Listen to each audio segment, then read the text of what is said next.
কৃষি কার্ড, কৃষক কার্ড প্রদান অনুষ্ঠানের সম্মানিত সভাপতি, মঞ্চে উপস্থিত বাংলাদেশ জাতীয়তাবাদী দল বিএনপির সিনিয়র যুগ্ম মহাসচিব জনাব রিজভী আহমেদ, মঞ্চে উপস্থিত অতিথিবৃন্দ, আমার সামনে উপস্থিত অতিথিবৃন্দ এবং প্রিয় ভাই ও বোনেরা সহ সকল উপস্থিতিবৃন্দ, আসসালামু আলাইকুম। প্রথমেই আমি আপনাদের সকলকে আজকের এই পয়লা বৈশাখের শুভেচ্ছা জানাচ্ছি। বর্তমানে এটি একটি সামাজিক অনুষ্ঠানে রূপ নিয়েছে, কিন্তু পয়লা বৈশাখটি আসলে আমাদের এই বাংলাদেশের কৃষকদের সাথে সম্পর্কিত।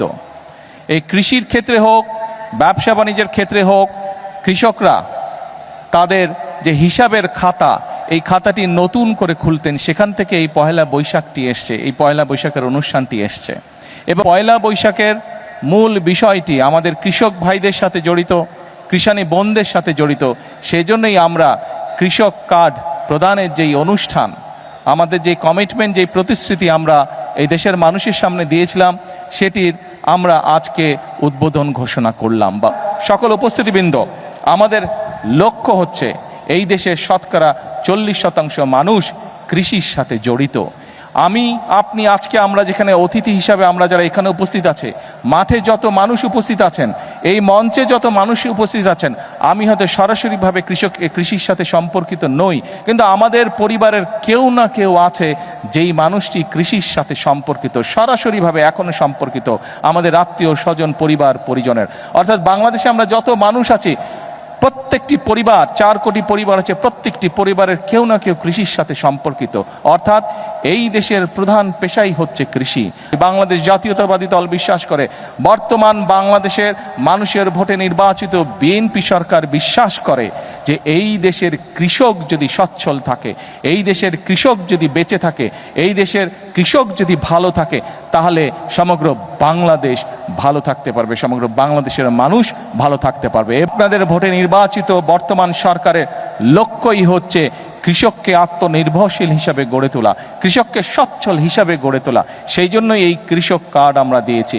এরই ভিতরে আপনারা নিশ্চয়ই অবগত হয়েছেন যে এই কৃষক কার্ডের মাধ্যমে আমরা কৃষকের কাছে চেষ্টা করব ইনশাআল্লাহ সরাসরি 10টি সুবিধা পৌঁছে দিতে, যেই 10টি সুবিধার মাধ্যমে কৃষক তার অবস্থান অনেক ক্ষেত্রেই পরিবর্তন করতে সক্ষম হবে। একটু আগে আমি আমার বক্তব্যে বলেছি যে শহীদ রাষ্ট্রপতি জিয়া রহমানের সময় সমগ্র বাংলাদেশে খাল খননের মাধ্যমে কৃষককে সেচের সুবিধার আওতায় নিয়ে আসা হয়েছিল। আপনারা নিশ্চয়ই খেয়াল করেছেন যে এই কথাটিও আমরা কিন্তু নির্বাচনের আগে বাংলাদেশের মানুষের কাছে বলেছিলাম, এবং নির্বাচন শেষ হবার পরে বাংলাদেশের মানুষের ভোটে আল্লাহর রহমতে বিএনপি সরকার গঠন করতে সক্ষম হওয়ার পরে আমরা সেই কমিটমেন্টও আমাদের প্রতিশ্রুতির কাজ শুরু করেছি আমরা। অর্থাৎ সারা বাংলাদেশে আমরা খাল খনন কর্মসূচি করে শুরু করেছি, এবং এই খাল খনন কর্মসূচি আমাদের লক্ষ্য রয়েছে আমরা আগামী 5 বছর প্রায় 20,000 কিলোমিটার খাল ইনশাআল্লাহ খনন করব। দেশের ভিতরে অনেক জায়গা আছে যেখানকার কৃষকরা এমনকি বর্ষার সময় পর্যন্ত পানির কষ্ট তাদেরকে ভোগ করতে হয়। আমরা এই খাল খননের মাধ্যমে কৃষক ভাইদের কাছে, কৃষানী বোনদের কাছে আমরা সেই পানির সমস্যার সমাধান করতে চাই, পানি আমরা পৌঁছে দিতে চাই সঠিকভাবে তার কৃষি জমির জন্য।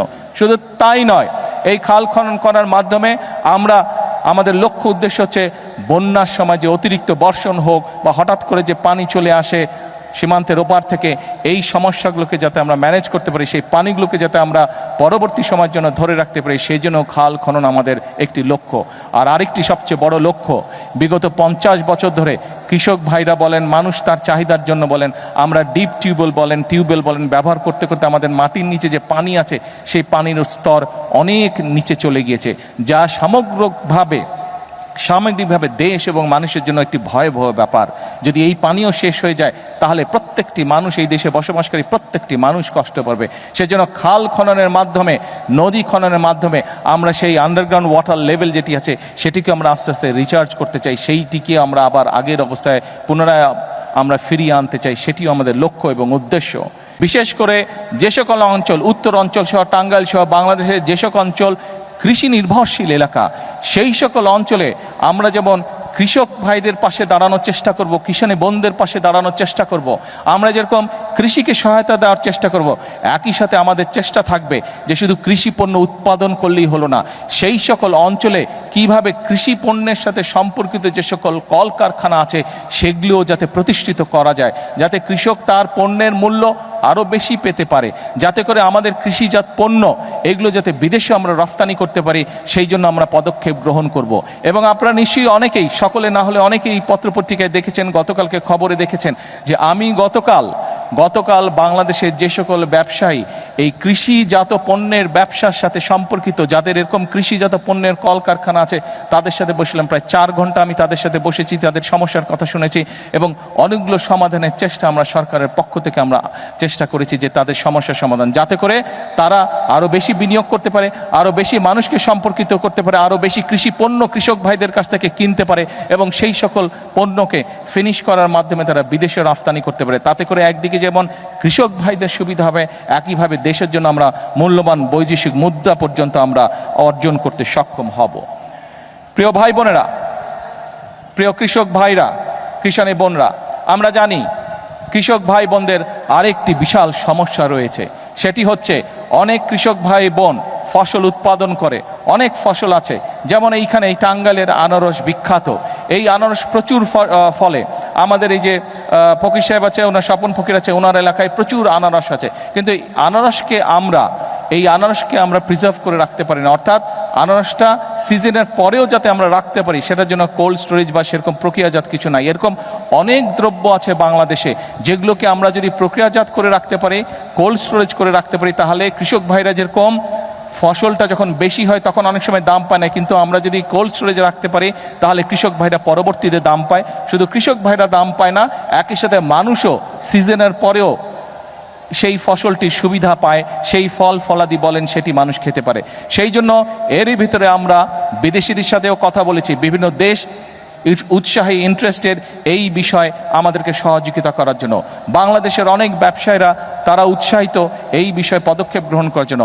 আপনাদের নির্বাচিত বিএনপি সরকারও এই ব্যাপারে আমরা পদক্ষেপ গ্রহণ করছি, এ ব্যাপারেও ইনশাল্লাহ কাজ করছি। আমরা চেষ্টা করছি বিভিন্ন জায়গায়, যে সকল জায়গায় ফসল নষ্ট হয়ে যায় কোল্ড স্টোরেজ হবে, সেখানে ধীরে ধীরে আমরা কৃষক ভাইদের সুবিধার জন্য আমরা কোল্ড স্টোরেজ তৈরি করব, যাতে কৃষক ভাইরা তাদের ফসলের মেয়াদ আরও বেশি টাইম পর্যন্ত ধরে রাখতে সক্ষম হয়।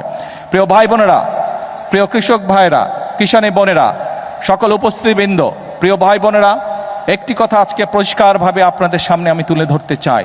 আমরা যদি সকল পর্যালোচনা করি, আমরা দেখব এই বাংলাদেশে একমাত্র বিএনপি সরকার যতবার এই দেশ পরিচালনার সুযোগ পেয়েছে, বিএনপি সরকারই চেষ্টা করেছে কৃষক ভাই বোনদের পাশে দাঁড়ানোর জন্য। আপনারা বিএনপির উপরে বিগত নির্বাচনে আস্থা রেখেছেন, ইনশাল্লাহ এই সরকার আপনাদের সেই আস্থার পূর্ণ মর্যাদা দিবে। আজকের এই অনুষ্ঠানে আমি বলতে চাই, এখন আমাদেরকে দেশ গড়ার সময়। কৃষক ভাইদের পাশে আমরা যেরকম দাঁড়াবো, একই সাথে আমরা আমাদের দেশের কিষানী বোন সহ আমাদের দেশের যে নারী সমাজ আছে, তারা হচ্ছে দেশের অর্ধেক, জনসংখ্যার অর্ধেক। এই নারী সমাজকে যদি আমরা স্বাবলম্বী করে গড়ে তুলতে না পারি, তাহলে এই দেশকে আমরা সামনের দিকে এগিয়ে নিয়ে যেতে পারবো না। এবং সেই কারণেই আমরা প্রতিশ্রুতি দিয়েছিলাম যে আমরা যদি সরকার গঠন করতে সক্ষম হই, তাহলে আমরা বাংলাদেশের মা বোনদের জন্য, নারীদের জন্য, আমরা পরিবারের নারী প্রধানের জন্য আমরা ফ্যামিলি কার্ড চালু করব। আল্লাহর রহমতে সেই কাজটিরও পাইলট প্রজেক্ট আলহামদুলিল্লাহ আমরা শুরু করতে সক্ষম হয়েছি এবং পর্যায়ক্রমিকভাবে আগামী 5 বছরের ভিতরে আমরা বাংলাদেশের চেষ্টা করব সকল নারী প্রধান পরিবারের কাছে এই কার্ডের সুবিধা পৌঁছে দেওয়ার জন্য, এই কার্ডটি পৌঁছে দেওয়ার জন্য। অর্থাৎ এই সরকার জনগণের সরকার। আমাদের লক্ষ্য হচ্ছে দেশের উন্নয়ন, আমাদের লক্ষ্য হচ্ছে দেশের মানুষের ভাগ্যের পরিবর্তন। সেজন্যই আমরা বলে থাকি, করব কাজ, গড়ব দেশ। সবার আগে কে? সবার আগে কে? সবার আগে বাংলাদেশ। প্রিয় ভাই বোনেরা, আসুন আমরা এই দেশের প্রত্যেকটি নাগরিক, আমরা রাজনীতি করি বা না করি, আমরা কৃষক হই বা না হই, আমরা ছাত্র হই না হই, আমরা ব্যবসায়ী হই বা না হই, যে মানুষই হয়ে থাকি না কেন, যে পেশার মানুষই হয়ে থাকি না কেন, প্রত্যেকের আমাদের একটি আকাঙ্ক্ষা আছে, নিজের দেশটিকে আমরা ভালো দেখতে চাই, নিজের দেশটিকে আমরা সুন্দর দেখতে চাই।